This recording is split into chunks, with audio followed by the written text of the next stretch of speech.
These numbers seem to be going up pretty quick now. Yeah. Did I go to bed last night thinking it's about to break 400,000? And now it's at 462,000? Yesterday, did we have 400,000? I don't remember. I think it's gone up that many in, I guess, a full day. We're kind of recording all of these at 5 o'clock. It's 4 right now. Market just closed. But you want to break down these numbers, or should I? I'm right here. Go for it. Looks like we're at 462,000 cases, 20,000 deaths, 113,000 have recovered. Still looks like total cases are going up. I don't know if you want to, I don't know how you've been breaking these down on a day-to-day basis. Well, one thing that I've been tracking has been the number of deaths per day in Italy. And recently, it looked like we started having some decent news. However, looks like yesterday it said 743 new deaths in Italy. And today, with still a good part of the day left, we have 683. So it's less than 100 away from breaking yesterday. And yesterday was starting to make the trend back up, right? yeah, so on March 23rd, today is March 25th. On the 23rd, Italy had 601 deaths. And on the 24th, yesterday, they had 743. So that was pretty significant increase. But it has not hit their all-time high of 793, so hopefully they're still going down. The United States is really starting to move at this point. We have 908 deaths at this very moment. And let me pull up this chart. This was pretty significant here. We've been expecting the death rate to double every 4 to 5 days. Not the death rate, but the number of deaths. Correct. And on March 23rd, we had 141 deaths in the United States. And then on March 24th, yesterday, we had 225. So, I mean, that's if we continue at that rate, we're doubling every 2 days or less, which hopefully will not continue. What have you been seeing in the news these days? Well, before we move to the news, there's just some more numbers I can talk about here. If we take the total number of deaths and divide by the total number of cases worldwide, we're at 4.5% death rate. And you would say, well, the numbers are inaccurate. That's what we've been saying like this whole time. But the more numbers we get, the longer that time goes on, you would hope that statistically that number would start to face the truth a little bit more. Well, I think it could only face the truth once we start testing everyone and not just people with symptoms. Because there's many people who have symptoms that never get tested, potentially had the virus, got over it. And there's many people who maybe never had symptoms, including young children. Yeah. So you just wouldn't even consider getting them tested, but maybe they've already recovered and they were fine. But I'm also reading a lot on the news that like different countries, I think Germany was one of these. I asked earlier about why we aren't dividing the numbers differently.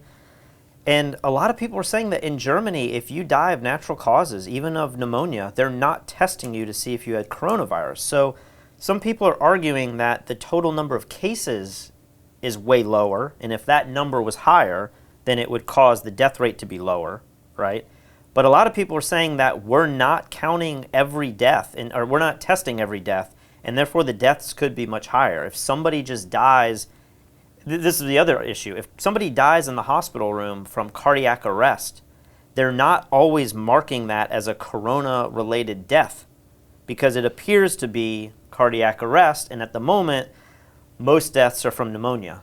So there is a lot of discrepancy on, are we counting deaths outside the hospital as coronavirus when they could be? Are we counting all the deaths inside the hospital that aren't looking like it's directly because of coronavirus? You know, it's a little slippery slope on the number of deaths too. So I guess what I'm trying to say is all of the numbers could be inflated, not just the coronavirus cases. That's true, but you know, there's exponentially more people recovering from this than dying from it. So another thing I want to point out with the numbers is I said last week, I've said this really in the last 2 weeks, I've kind of figured that this is about the time when America is going to see how real this gets. And if you look at the total number of cases, the United States very, very, very quickly is now only 10,000 total cases behind Italy. And you can see Italy's numbers of new cases are still growing, but we have double the cases growing per day. I don't think anyone in the world recognizes China's numbers as being accurate at all, but it's very likely by tomorrow or Friday, I think it's very likely that the U.S. is going to pass Italy in the number of cases. And if we're doubling our number every 2 days, very, very soon, probably Monday or Tuesday, we will have the most documented cases in the world beating out China. Although I don't think China's numbers are real, we will now move up to the #1 position. We still aren't going to be anywhere close to the number. USA. We still aren't going to be anywhere near the total deaths, but I think that that number will start to escalate very quickly too. So I think you see how dire this is in the United States. Yeah, one potentially decent piece of news is that New York City is leading the country with cases, obviously, because of how tightly packed they are, Yep. how many people are flying in and out of New York, the insane public transportation that everybody drives and touching everything and everybody. So it would make sense. But I also have to imagine that New York City has to have some of the youngest population in the United States, right? I mean, once people get a little bit older, they're kind of tired of taking public transportation and living that New York City lifestyle. I don't know, like, are you seeing these numbers strictly from New York City? Because I know you had that new Raquel town north of the city that was a suburb. Yeah. That was the first lockdown city where a lot of people got it. I don't recall So I do see here New York has the total number of cases at 30,000, but I don't know if I can break that down and see what New York City itself is, but I'm seeing these videos of Peter Hurley walking around and he's got the mask and everything. Wait, so Peter's outside now? I mean, he walks between his apartment where his wife is like giving him food in the hallway and he's able to see his kids from like here to that camera, probably further. He's posting this on Facebook? Yeah, it's on his Instagram Live. Oh, okay. But then he walks back to the studio because he's self-quarantining himself in the studio. Now, Peter's convinced he got it on the flight from Australia, but from the looks of things, he seems pretty asymptomatic, at least on his Instagram feed. So, he doesn't seem to be coughing a lot. He's up and walking around, but... This is the middle of the street in New York City. Very rare that you won't see any vehicles coming down it. Oh, here's a bicycle. Guy does not have a mask. He's got gloves, though. He's all gloved up. This guy, no mask. No gloves, no mask. Well, I just got a call from my mother 20 minutes ago. Yeah. And she said that we look pathetic on camera and we need to cheer up and pull ourselves up by our bootstraps. I mean, we tried to the other day. We had a couple good conversations about motivating yourself and about preparing for your future. My mom is the most positive person on planet Earth. I was like, Mom, I'm dying right now. She'd be like, great, see you in heaven, honey. Like, we're going to have a party in heaven. Like, she would not be upset. Right. Every time bad things are happening, she just looks on the bright side. Yeah. So I think she thinks that we're completely overreacting every day by dwelling on And this. David does too. I mean, you got Mike Kelly that we talk to a lot, and he thinks the world's burning, but it's not going to be as bad maybe as we think. Mm-hmm. But then there's David, and David is like, you guys are crazy. You need to stop all this. Everything's going to be fine. Charleston's not even locked down. It is now. But, he's very positive about it. And so there are some news stories I want to talk about. Some of them are more personal to me because I'm receiving them from friends and family. Where do I begin? One of them is, so India has just locked down their entire country and are self-quarantining. And some people that I've been reading the messages in these private groups are saying, India has the greatest chance to be a total disaster. That's what I would think. Because India, I think, is the third most populous, maybe fourth most populous country. So I think the fear with India is it's one of the most populous countries in the world, right? Yeah. It's got like 1 billion people alone. And some people are making the argument, but it's so rural and they're not connected the same way that we are with flights and everything, so they'll be okay. But then, they're also saying they're educating the people really quickly because they're the last to get hit, although I don't believe that to be true. They're able to educate them and they can get the education in there and everyone's going to wash their hands and everything. But we have a friend in this neighborhood who is Indian, and he and his wife go to India to help people in very rural areas deal with really crazy things that I wouldn't think are even issues in America, in the world anymore. Things like women's menstrual cycles and how much disinformation there is on something so simple and so biological, that they have these beliefs that, the menstrual cycle means like you have to leave school and you can't be seen, and it's this thing of shame. And when I hear their stories about trying to do these outreach programs, it makes me think like, are they going to believe that you can get this virus and that it's really killing all these people? I know. I mean, if we can't even get New Yorkers to change anything. Yeah, and so it just makes me think like India really could be hit harder than anybody, because America is like the third or fourth largest country by population. China is the largest country by population. India is right in this group. If they're not taking the proper precautions, it's going to spread like wildfire there. I would think so, but I would have also thought that it would have spread much more in China.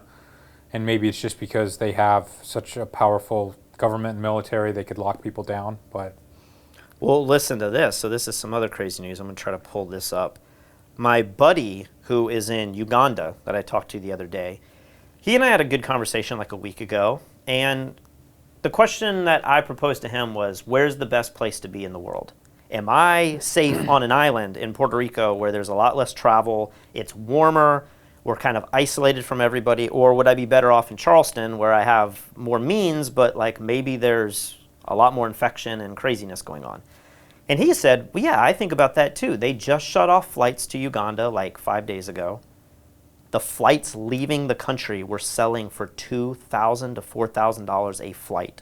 And they kept upgrading the flight until it was the largest plane they could get. And once it left, I think Sunday night, no more flights coming in and out of the country. it's creepy. But he's like, I'm totally good because I'm out here in the brush. I'm in a town of like 1,000 people. He's a missionary there with his family. And he's like, if a new person comes into our community, everyone knows about it because we're in the middle of nowhere. To walk to the next village takes like an hour, maybe by car, driving. And he's like, I feel super safe. We have solar panels, we garden, we're in like one of the hottest places on the planet. This is the best place to get, to be stationed at. Well, he just told me that in the neighboring town in Uganda, they've tested one person in one of these refugee camps. Okay. And apparently it's one of the largest refugee camps in the world with 200,000 refugees. And this is From where? all over Africa, I guess. And he's just like, it is going to spread like wildfire, and it will be a massive fatality rate if that little camp of refugees gets infected, which more than likely they will. Oh my gosh. And this is one of the close little refugee camps from where he is. So this whole idea, I say all this just to say, like, he thought he was in one of the safest places. There's no flights. I don't even know how close the nearest airport is to him. He's in a tiny little village, small community. They know everyone coming in and out, and you would think you could control that. And last night, the police came into their town and threatened anyone that's in a group larger than 4 or 5 that they are going to come back and they will cane them and they will arrest them, and they are going to force everyone in all of these little villages to quarantine them off to 4 people. Oh my gosh. His family's like 6 or 7. He and his wife have like 3 or 4 kids, and then they've adopted a bunch of kids. I don't even know if they're going to allow the whole family to quarantine together, but he's saying it just got super serious in Uganda, of all places. And so That's crazy inside information right there. yeah, because again, you would think like if you look at Africa, I don't think all those countries are hardly affected. But the fear of this, kind of relating it back to America, is that I think people like our parents that live in pretty small towns or rural little areas, your parents are in Jacksonville, which is a big city, but my parents are in a little town in Alabama, they kind of think like, oh, this is happening in New York and it won't affect us. Yeah. And the same thought process was going on in Uganda, which is definitely safer than any American town because it's not connected by any kind of infrastructure. And now the fear is there's going to be a lot of people that could get this in these little rural areas of Africa. So I don't want to, I'm sorry, Miss Morris, that I am bringing this down again, but we have to be real with the spread of this and the numbers. And I think my fear in some of these, especially these states that don't want to believe the media, that they're thinking things are going to be better. And Trump said we're going to go back to Easter Sunday, and it's not that bad in the South or in little old towns in the Midwest. But I think that's a facade, and that is very scary that a lot of people still are going to need to see horrible outcomes in other towns and cities before they themselves take precautions, and then it's too late.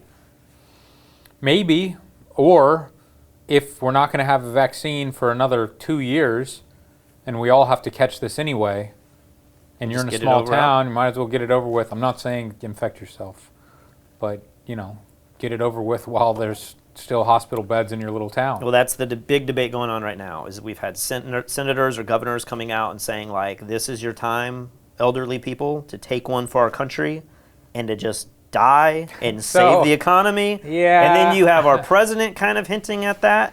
And you have other people who are like coming out saying there's no way I am dying for my country. Our country is all about protecting the weak, and how dare that even be a concept? And to be clear, we have never said that.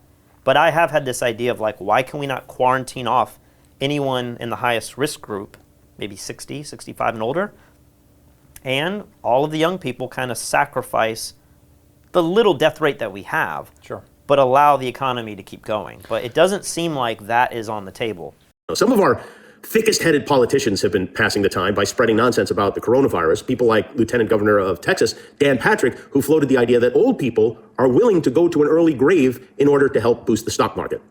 Tucker, no one reached out to me and said, as a senior citizen, are you willing to take a chance on your survival in exchange for keeping the America that all America loves for your children and grandchildren? And if that's the exchange, I'm all in. And that doesn't make me noble or brave or anything like that. No, it makes you an idiot. I shouldn't say it makes you an idiot. It reveals to us that you are an idiot.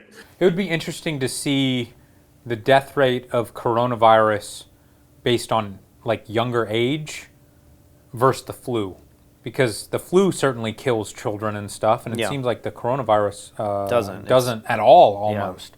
So it'd be interesting to see those numbers. But this is something that I want to talk about with you, because I think 2 or 3 days ago I mentioned that My feathers came out. Yeah, what's up with the feather? People were asking about that. I have some pillows upstairs that have feathers. Is that called a down pillow? Yeah. I hate the feathers. I don't feel like they're comfortable. They're always stabbing me. So like they come out of the pillow every now and then. And I was like, oh, I could just put them here in this little iPad. But Okay, that doesn't make any sense. Doesn't make any sense. I'm sorry I asked. But I was praising, is it Governor Cuomo? yeah, Governor Cuomo? governor. He's governor of New York. Of New York. I was praising him a couple days ago because he was the first person I've ever heard on the news talking about a game plan once we flatten the curve, and we might have to send people back to work who are younger. We might have to send people back to work early who've had it and recovered. All these details. And I was like, great, it's good to know people are thinking about this. Well, then, I think maybe it was yesterday, Trump came out and mentioned, his goal is to have people start going back to work Easter Sunday. Yeah. The media would like to see me do poorly in the election. I think lawmakers and economists on both sides of the aisle have said that reopening the country by Easter is not a good idea. What is that plan based on? just so you understand. Are you ready? I think there are certain people that would like it not to open so quickly. I think there are certain people that would like it to do financially poorly because they think that would be very good as far as defeating me at the polls. And I don't know if that's so, but I do think it's so that there are people in your profession that would like that to happen. I think it's very clear. I think it's very clear that there are people in your profession that write fake news. You do. She does. There are people in your profession that write fake news. They would love to see me for whatever reason, because we've done one hell of a job. Nobody's done the job that we've done. And it's lucky that you have this group here right now for this problem, or you wouldn't even have a country left. Okay, go ahead, Nevada. And then I don't know the timeline exactly, so feel free to double check me on this. But it seemed like the next time I saw Cuomo talking, it was like he had changed his tune, and now he was going against the president and like, how dare you say that we're going to kill Americans so that we can go back to work. And I keep hearing people on Facebook talking about like, you want to kill my parents and grandparents so that your stock price goes up. Yeah. Like, no, that's ridiculous. It's not just the stock price. It's like all of our livelihoods. It's all of our health. It's the health of our parents and grandparents a year from now, 5 years from now, 10 years from now. We cannot just not work forever. And I'm not saying that we should go back to work on Easter, But I also think that it's ridiculous. These people that are, is it the virtue signaling or whatever? These people who, they just say things like, if there's even one dead body, I can't stand for it. Something like that. And it's like, well, hold on a minute. We drive to work every day and 40,000 people a year die in traffic accidents. No one has ever considered lowering the speed limit to 5 miles per hour. 600,000 people die a year of the flu around the world. No one has ever considered making the vaccination mandatory. That, or going more extreme and saying we must shut down the entire world. No one can work because if one person dies of the flu, we cannot continue. And so I just think people on both sides need to relax a little bit. I mean, I think Trump's a little out of his mind, but I don't believe Trump will open up work for everyone if all the scientists are saying, you cannot do this. We're at the top of the curve right now. It's only going to get worse. But he's not going to do that. So I think the president, not just Trump, but like the position of the presidency for the history of the United States, but probably the history of like any country that's had a president. Their job is to calm the people, right? And I think there is this weaving that you have to do where like it's probably not realistic to open up on Easter, but it's also kind of the job of the president to like make us feel like maybe that's a possibility.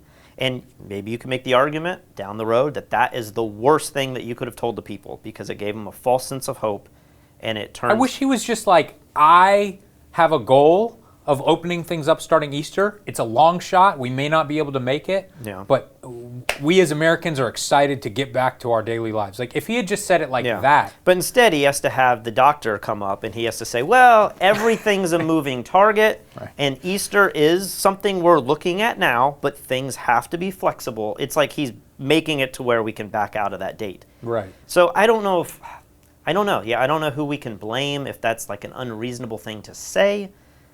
I just think the way Trump says things is a little unreasonable, For sure. He's always like, things are going to... drug that, and then the doctor has to come up and go, actually, we're doing tests. We've only tested on 30 people. That's not a scientific. Everything's just so vague. It's like things are good and it's going to get better and we're doing extraordinary things. Yeah. And when you speak like that, it leaves a lot of room for interpretation. Yeah. And I feel like, maybe it sounds like we are complaining about the president right now, but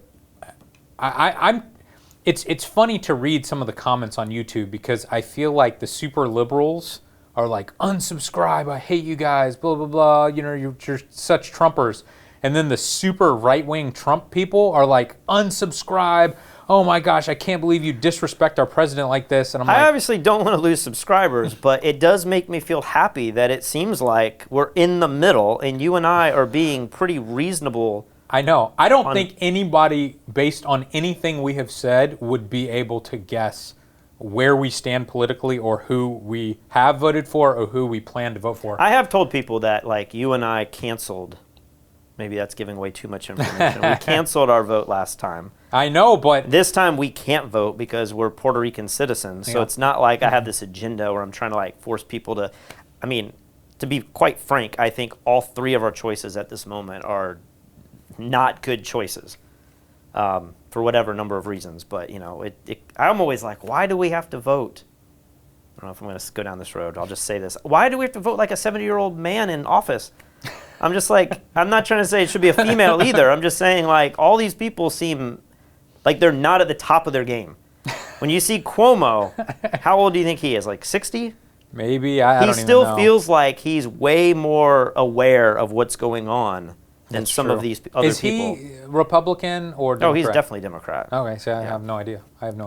But my whole point is that I feel like when I've listened to Cuomo talking in the past, I felt like he was speaking from the heart and he was just kind of laying it out there and he was saying the facts, but at the same time he was saying comforting things. I thought he was doing a great job. But then I just felt like he kind of changed his whole tune just to attack the president when the president was kind of saying the exact same things he was saying the day before. It just seemed weird to me. I wish people would just remain consistent whether they love or hate Trump. Like forget what Trump says. Did you see this video from Fox News about Fox News where it's just all of their newscasters, like 1 week, they're like, this is a hoax.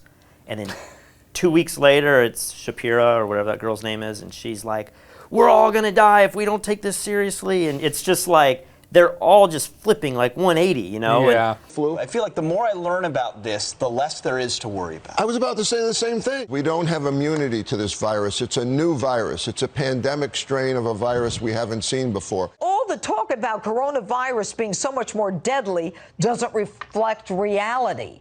Without a vaccine, the flu would be far more deadly. We are facing an incredibly contagious and dangerous virus that is moving across the world from one hotspot to another. We're going to call out anyone and everyone who's using this virus as a political weapon against the president. The standard flu every single year kills tens of thousands of Americans. We are now entering what will be the crucial defining 15-day period as it relates to this virus, where we must slow the spread of coronavirus. It's actually the safest time to fly. Everyone I know that's flying right now, terminals are pretty much dead. We have a responsibility to slow down this virus and to think of other people during this time. And so if you can keep your distance and prevent someone from getting close to you that might be sick, you could save your family, you can save the elderly, and help our country as a nation. I don't know if that's because that's what they truly believe, or you kind of mentioned this. You play this persona on TV and you say what you have to say to get the reaction.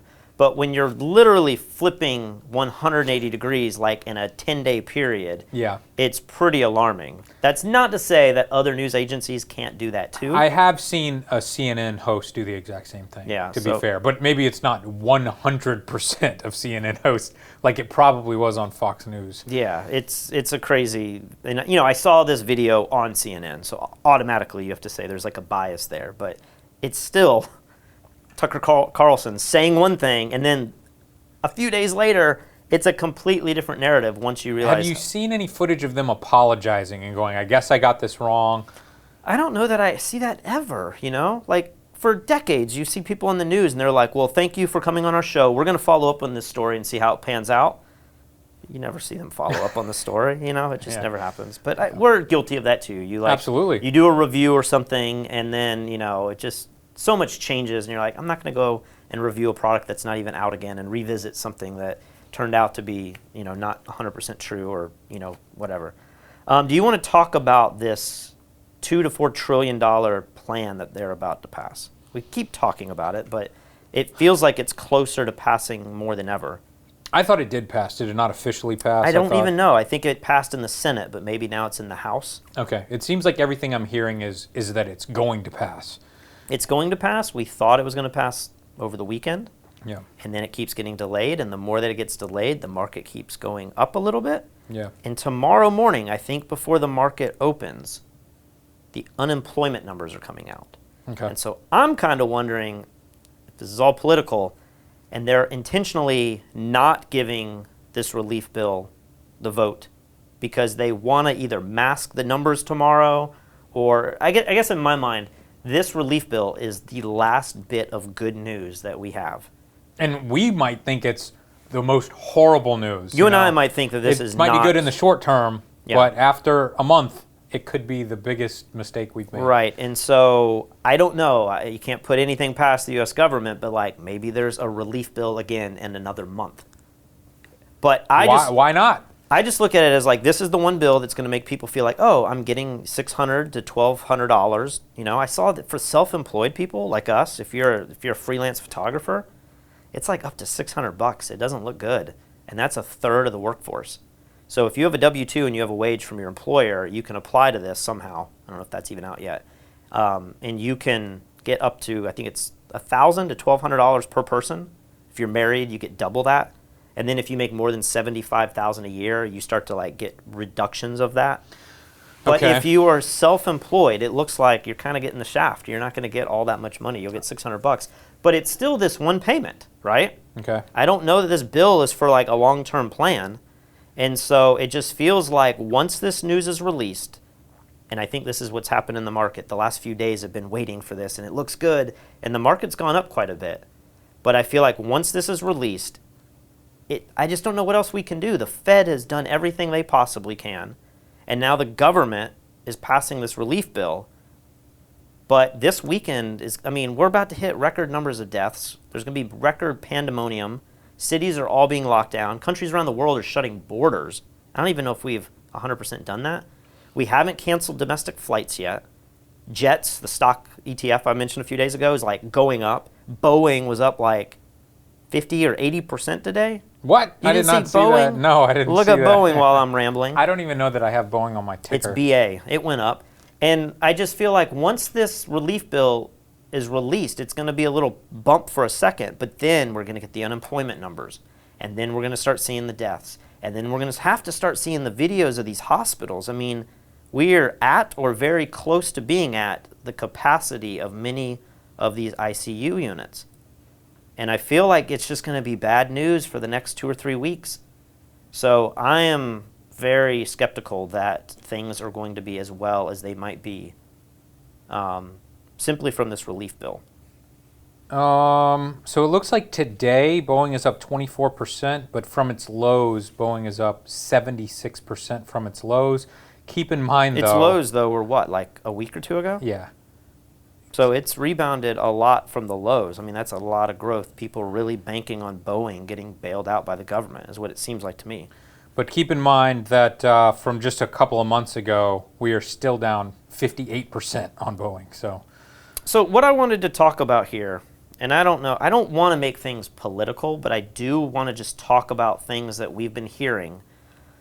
And one big one is a lot of people are saying we need to move to universal basic income, and we need to move to universal health care, and we need to have all student debt paid, and all of these things that Bernie Sanders was kind of running for, and now it seems like Biden is agreeing with some of those issues. And the idea is, I hear from many, many people, and they just say, why don't we just cut our insane military budget? If we just cut that, that's trillions of dollars, we could pay for all the stuff that we wanted. And I'm seeing a lot of people saying, how are we passing a $2 or $4 trillion relief bill right now? How do we just have that money? Like, wouldn't that have been useful in the last couple of years? We could have had all the things that Bernie Sanders wanted, and everyone's been holding this money away from the American people, and now it's proof. They just wrote this bill, and look how much money we now have for all of this unemployment for all Americans.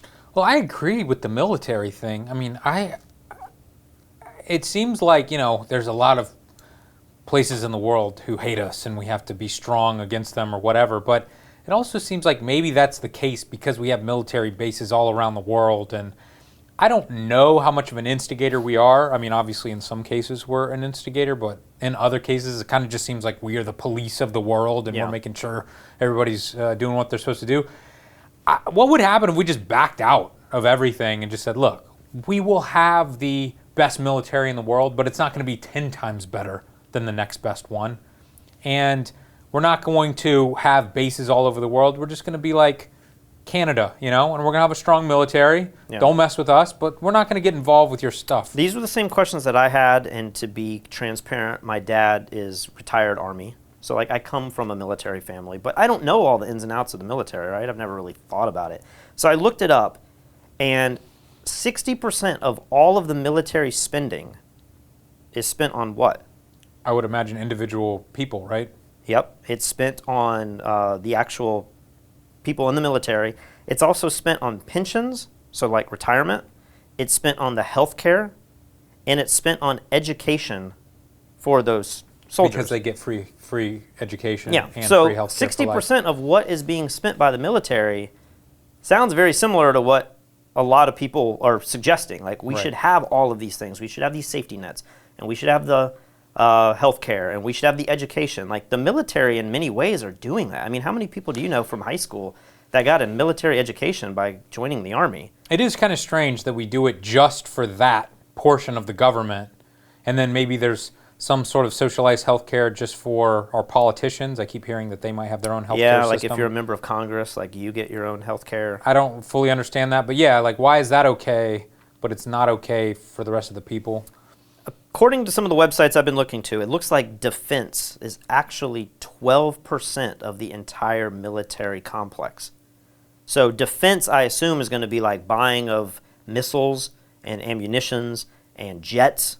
Because I just always hear people say, like, just stop buying F-35s. Like, why do we need all these aircraft carriers? If we just did that, all of our people could have all the things that we want. But it doesn't really seem like that. If you cut military spending, and I think this is the argument for it, or against cutting it, is that you're going to be cutting the VA hospitals. You're going to be cutting. But there would be less people in the military that would need the VA hospital. So you'd be cutting military jobs, which would be bad in the short term. But in the long term, those people would go out and get real jobs for our society that would help everything.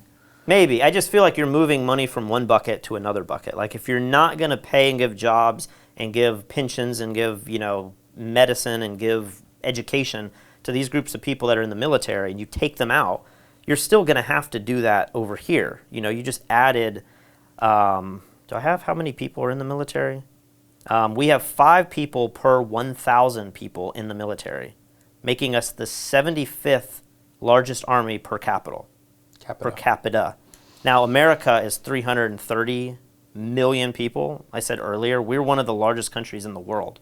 So a lot of times you look at little countries and you're like, oh man, like they don't have to spend as much, but they don't have 330 million people that span the geographic location of the United States, Sure. Like that's already just such a monumental hurdle to have to come over, is like we are so diverse.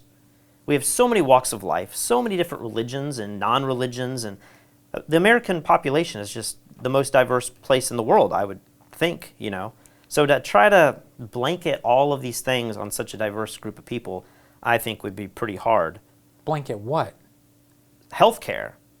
Why would that be hard? I mean, we do it for old people. I know, but it feels like that. I just feel like the government is never, and even in the military, I mean, being a military kid, the government's horrible at running these plans. They've never been good at running things. The government wastes a lot of money, and maybe that's an argument against what I'm trying to say here, is that out of our military budget, so much money is wasted, but I feel like that's just translated into the government in general. Yeah. The private sector will make profits better, and they will streamline things. At least that's the argument. Also, like on Bernie's website, he actually, I'm just trying to think through this. I'm not trying to like bash any one person, but Bernie says that it's going to cost, I think he says 40 trillion to do his plan for 10 years. So if you divide that out, that's about $4 trillion a year that we need, which is what we just passed in the... Potentially. Is it 2, 4, 6 trillion? I keep hearing changing. all the numbers. Maybe it's around 2, but it's still like what we're trying to Band-Aid for a month or two of income right now is half or equal to what Bernie wants to spend in 10 years if you divide it out per year. It just seems like none of these numbers make sense to me. They're all just so massive. I think our GDP is $20 trillion. So they're saying we might be in the negative through this year. We might have a negative GDP because nobody is working. So the idea of spending 2, 4, 5 trillion on some of these plans just seems like insane to me. That's such a large amount of money being spent on these policies. It seems insane to me, and I would expect more conservatives to be really worried about this kind of spending. But most people are... I was listening to somebody on MSNBC, one of the, these money shows, and he was like, yeah, it's a lot of money, but when you compare it to Great Britain, we're actually in way better shape than they are. And I don't fully know what that means, what he was referring to, but maybe all countries are in this much debt. So who the heck knows? Well, and I think that's a big argument that people have for the deflating dollar, is the more money we print by the feds and all these programs we run, the dollar becomes weaker and weaker. And people like your boy Peter Schiff are arguing that the dollar is going to become useless because nobody trusts the workforce in the government that backs the dollar, right? But the counter argument to that I've been hearing a lot and trying to make sense in my mind is that maybe everyone else's currency is plummeting too. I have to believe that Europe is doing similar things. Like every country has to figure out how to invigorate their people and give money and like hold up their economy because they have to be crashing. Right. And so maybe everyone is devaluing their income or their dollar, their currency. But the United States will still wind up being the most trusted currency in the world, and therefore it won't fall completely. That's the fear. That's what people like Peter are saying, is that we're going to become the next Venezuela. And I'm like, if we become the next Venezuela, then doesn't that mean everyone else probably defaulted as well? I would think, but obviously I don't know. Like you said yesterday, our parents have been worried about the deficit and the debt for our entire lives. And we just keep kicking the can down the road. And as far as I know, like, has it affected me in any way in my daily life? I mean, I think that it's seem made like our it. lives better so far. I think that it has kick-started our economy. And somebody in the comments was actually asking, because we were complaining that the average American doesn't save any money. And he was like, but don't you attribute some of the success of America to the fact that we just go out and buy every little gadget that comes out? And that's probably true. Yeah. The only reason maybe that Fstoppers exists is because we have a market in America to sell to. And when you look around the world at other similar photography markets or gadget markets or whatever, they're still buying stuff from the United States. They're not making all of these things in all of these other countries. Yeah. And when you are making things in these other countries, they're still shipping it to America because they know all of us are the ones that are going to waste our money on it. And there's this idea that being leveraged in corporate America, like, gives you you're taking this risk, but with risk comes great reward. And so you see places like Amazon who are not profitable, I believe, at all on the Amazon.com store. You've heard this for so long, but it's allowed them to hedge the bet on people buying stuff and allow them to invest in automation and to invest in AWS, where they're making most of their money. And so Is that true? They're making most of their money with their servers? Yeah. Really? Yeah. That's so crazy to hear that. And so I think they have the chance to make money on the store, because I don't remember if we've talked about this already, but I was talking to this with your wife, I believe, that, like, you build this mindset that Amazon is the cheapest price or the same price as everywhere else, because it historically has been. But then as you become accustomed to buying through Amazon, and it becomes so convenient and easy, and with a pandemic, it might be the only way to order anything, you just blindly buy stuff. But now we're at a tipping point where, like, maybe Walmart is cheaper. Like, on some goods, like a digital camera, everyone's so competitive and the margins are so small that it's probably the same, right? You know the price of that. Right, but when you need to buy baked beans, or you need to buy diapers, or you need to buy toiletries, or whatever it could be, just random stuff, like, I have no idea. Like, I started looking at, when I moved here, I started looking at places that would ship to Puerto Rico. But I would find that, like, wow, Bed Bath & Beyond has a different name on the product, but it's exactly the same as Amazon's. And it is $5 cheaper on Bed Bath & Beyond than it is on Amazon. Yeah. And so over time, Amazon can kind of flip the switch and just say, like, we are now making a profit because our products are a little bit more, and people are addicted to the Prime and all of that. But at the moment, Amazon's not making a lot of money actually selling products. But the point of all of this is just that, like, having some leverage does allow you to take other people's money and invest it in a riskier way, and more innovation and growth can happen until it doesn't anymore. Until suddenly you have more debt than you have assets, than you have savings.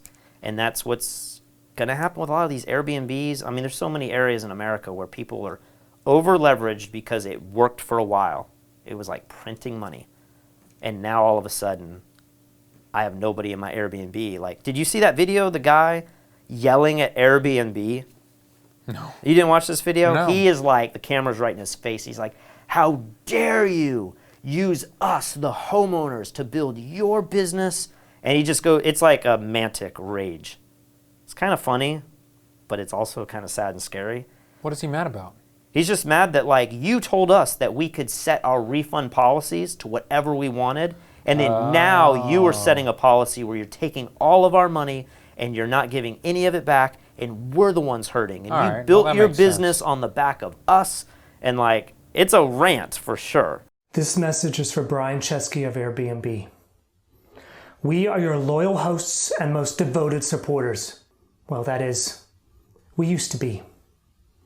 Now, with fire boiling through our veins, we are collectively outraged. We thought you cared until you stabbed us in the back and left us to die.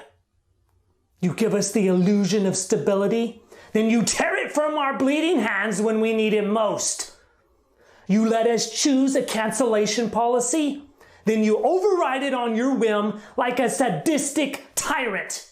But you greedy, selfish, arrogant, flippant, wishy-washy, backstabbing bastard, you would not have an empire without us. It's our homes on your platform. It's our face on millions of listings. It's our soul that brings the magic. It's our thoughtful touches they love. It's our coffee they drink each morning. It's our place that makes you money. We are the fuel that powers your machine. We are the ones standing in line for 5 hours to buy toilet paper so what few guests we have left can clean their ass before they cancel penalty free. I don't think he went about it the right way, but I do think there's some truth in what he's saying. Yeah, it makes sense a little bit, but at the same time, he's like, a law has been passed by the government, not Airbnb, that people are not allowed to travel and come to your house anymore. Yeah. So basically, you're trying to take the money from the tenant. I mean, I'm in this position with my Airbnb. We actually got a message today from somebody in downtown Charleston, and they said, hey, we have a mold problem in our house. Could we rent your house for a month? And I was like, yes, because I had my house totally booked up, and then all of it went away. Yeah. So if we can get somebody in there for 1 month, that would be great. But I find it very strange hearing all of these people turn on these corporations so quickly. It's like, I don't know if you can remember Amazon just a few years ago. Everybody was like, they're going to fail. You need to short Amazon. They can't possibly become profitable, blah, blah, blah. They were just constantly taking on so much debt, and they weren't going to make it. Yeah. And then all of a sudden they start making it, it becomes worth so much, and now immediately everybody's like, you're evil, you're greedy, you're not paying taxes. You're not paying taxes. Yeah, and it's like, when you really look into it, it's, they're just taking advantage of normal tax law. They've had years of loss. So they can roll over per year. Yeah, like that's the way any the tax business law does it. You start a photography business, what is the rule? Like 2 or 3 years into your first business, you won't make a profit. So you're just rolling all of those write-offs into your business. Something like that. And then it's like, you should make a profit eventually, but when you're buying cameras and spending money on websites and everything, like, you're operating at a loss. And then Bezos, everybody's like, you're so rich, why don't you do blah, blah, blah. But the majority of his income is tied up in his ownership of the company. Yeah. So yes, if he sold Amazon tomorrow, he would be super rich. But these people don't have billions of dollars of cash they're just sitting on. Like, I'm sure they have tons of money. He may have $1 billion in cash. Maybe. But a lot of his people money is... act like, oh my gosh, this is so egregious.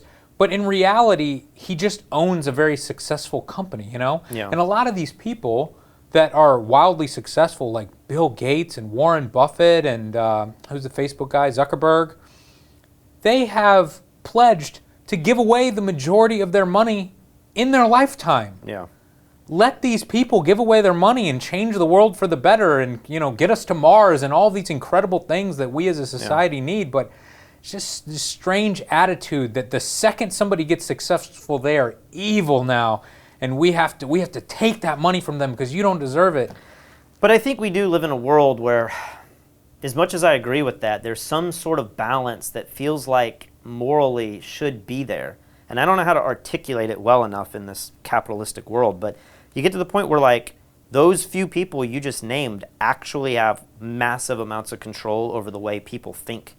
And if you started to censor what they say, or I don't know, it feels wrong when you're like, Amazon is so big now that they always talk about too big to fail, but like, I really wonder, how can they fail? They'll just keep buying all the competition, and because they make money in these weird ways, they aren't monopolies. It's not like MCI and AT&T and they're the only two people you can choose to get cell service. It's like Amazon can be like, you can shop at Walmart and Target, and there are online retailers, like, we're not the only ones. And you look at AWS, and there's, what is Microsoft's called, like Azure? I don't know how you say that, but, and maybe Microsoft is taking a lot of the business from Amazon. So Amazon can just be like, we're not a monopoly. And you just get in this weird world where they're just so big and powerful that, I don't know, it's like, in the past, maybe you had kings and dictators and stuff that had the power over the people, but like now we have somebody, or a handful of people have power over the whole world. And I agree with what you're saying. Like, you shouldn't be penalized for a successful idea. But at what point do you, like... I mean, I agree. I think you're talking about monopolies and maybe how Amazon is getting around that, and maybe Facebook's getting around that. I agree. We don't want there to be monopolies. We want there to be competition in the market and everything. But, these people who say Amazon is so evil have a Prime membership. They're getting the stuff in 2 days. Or the guy who had Airbnb, he made a ton of money renting out his place. He probably would have never bought the house if Airbnb didn't exist. Right, he's like me. He'd be on Craigslist and his life would be miserable trying to rent out to Craigslisters. Right. So, but you mentioned something about the contracts with Airbnb. We could relate this back to photography. What were you thinking? If Airbnb came out and said, the government has said no congregating and you can't come and rent the house, so we're going to override your own refund policy and we're going to refund everybody through our company. How do you feel about the photographers who had contracts in place when the government says you can't have a wedding anymore, or everything's falling apart, but you had this contract in place which was there to benefit both parties, but in this case maybe it benefits the person who's owed the money. This is what a lot of people are dealing with right now. It's the easy solution is to just postpone it and say, oh, you can reassign your wedding date in the future and I will shoot your wedding still. But what happens when it's a commercial job or it's a licensing job or the work was already done? But if the work's already done, I think you should be paid for it. But if it's a commercial job and you haven't done the work, you're not getting paid for that. It's just a rare industry with wedding photography where in many cases you take 50 or 100% of the money up front before you've ever done any work. I would give the money back. I do not collect the money ahead of time so that I have the potential to rip off my client. Right. I collect the money ahead of time so that they cannot rip me off. Yeah.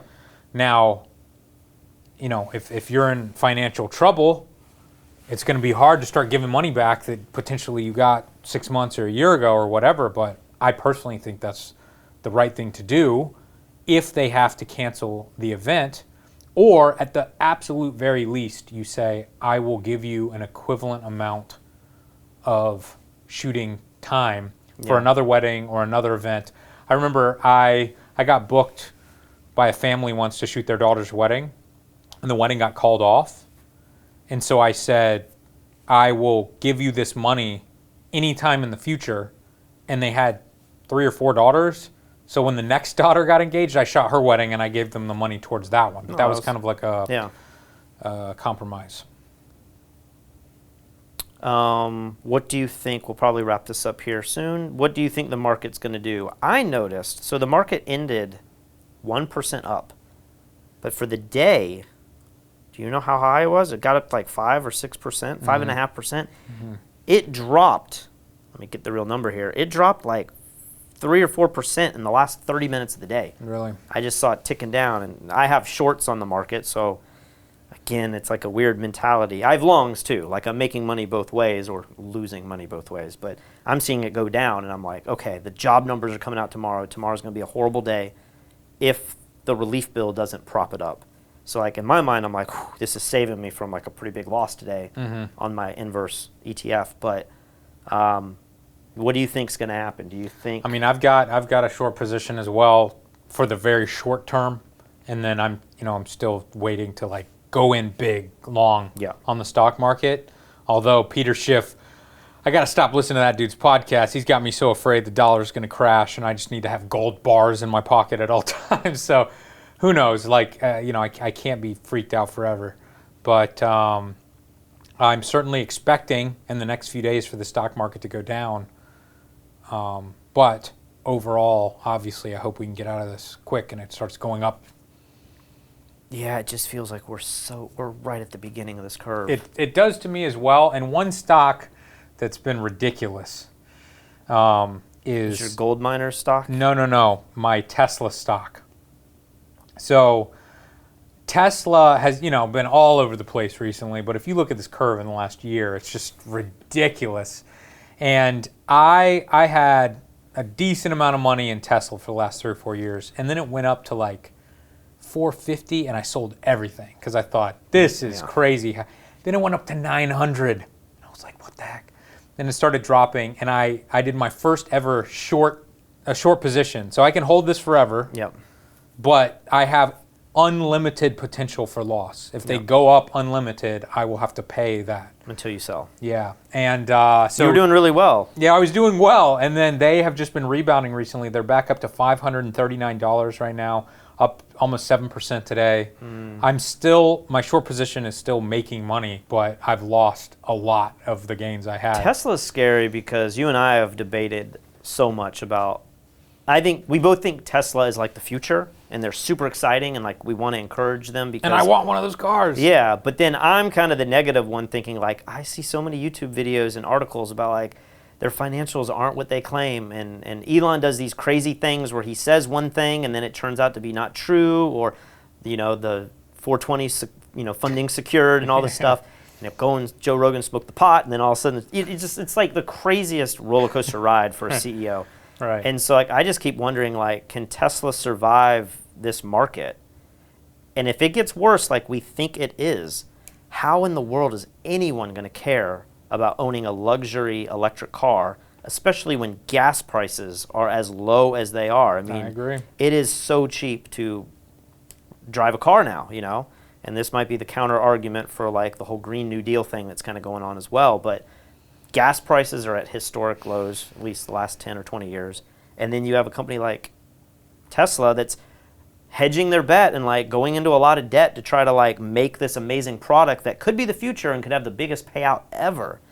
But this could be the most horrible, short-sighted moment, you know, like this is like a very risky time. Like this is the one little window where they actually maybe could fail. I don't know that you believe that, but I think it's possible. Gosh, I hope they don't. I feel so privileged. I'm obviously a Elon Musk fanboy. I feel privileged to be alive while this guy is alive. I feel like this guy has the potential to move our species off of our planet in our lifetime. Like, there's nothing more exciting than that. That is crazy. So when people talk about Elon Musk as some rich billionaire and we need to take all his money and stuff, I'm like, are you insane? He's going to save the human race. Maybe that's crazy. Maybe it's not going to happen.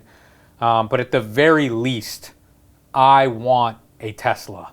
And I have been frugal for so long, waiting to get one. I've been waiting for Model 3s to, you know, drop by 50% in price. I was going to buy a used one in a couple years. Yeah. And if we go into a depression or recession, I guarantee you they're going to be on sale. Yeah. Luxury cars will be on sale soon, but I hope Tesla survives. Yeah. What is that quote that like may we live in interesting times? Like that's like a. I've not heard that. Maybe that's just on a fortune cookie. I don't know, but it's the idea that like it's better to live in this chaos and like experience all that. And I've always said for the last 100 years we've lived in the most incredible of times. Oh, I know. I mean, we are older than the internet. We can tell our grandkids and our kids like we are older than the internet. We were. But like around. we have. I don't, but there are grandparents out there. You probably have grandparents that were alive before like television and the phone and the most basic ways of communication. I saw something. I don't know about the phone. When was the phone made? Well, but was like in a home is what I mean. Oh, like, sure, it was in a home. I heard somebody, I don't know if this was Bill Gates, some video I think I talked about yesterday popped up that like Bill Gates was predicting how bad a pandemic could be. Sure. And I don't know if he said it or I just read this somewhere else, but somebody was saying that the Spanish flu killed a lot of people, but people would argue that we didn't have modern medicine like we do today. So today's pandemic should be way better because of all the marvels of modern medicine. But the fallacy in that is how much travel was back in 1919? You didn't have the ability for someone from Wuhan to fly anywhere and just infect a whole world. That's a great point. And so, yes, we have medicine, but as we're seeing, I mean, we're not going to just come up with a vaccine and then prematurely give it to the whole world without knowing the implications of it. So we still are on this 1 year to year and a half timeline, but we have the disadvantage now of the virus being able to spread to places like my buddy in Africa, you know, like that wasn't very easy to do 100 years ago. So that's a great point. Interesting times for sure. Before we get out of here, our friend who has the website we talked about a little bit without naming his name, he has recommended a book, The Confessions of Economic Hitman. I think it's of an economic hitman, but it's on Audible. I like to just listen to books. He's like, you gotta listen to it. He says specifically, he just sent this text that It'll help with a lot of the discussions that you and I are having. So, Confessions of an Economic Hitman. I wonder if I have the willpower to take a break from all the other media and to actually listen to something. It was easy when I was working out every day. I looked forward to that hour of just like consuming myself with the history of Van Halen or whatever book I was reading. But I've kind of missed that now that I'm not going to the gym. You guys got to start doing the hike and stuff. Katie and I did it today. I want to do that. I am tomorrow will be my 2 weeks from leaving Miami, and I believe Monday will be Kristen's 2 weeks, and it'll be like my 20th day. So can you guys touch each other again? We will be, yes, hopefully sharing the same room again. Wow. I know. I think that's a big stress that will be relieved off of us. But yeah, I got to get more active. Got to start going out by myself, not in groups. But we'll see. So we wrapped up here. Yeah, and 1 hour. We got that perfect. Look at that. Yeah, we did. If you guys would like to donate to our Patreon, the link is below. 100% of the proceeds during this insane time will be donated to a good cause here in Puerto Rico to help with the virus. And currently, all of the Fstoppers tutorials are currently on sale at fstoppers.com/store. And one of them is 100% free. So go over there, check it out. You can just click it, download it, 100% for free, no strings attached. See you tomorrow.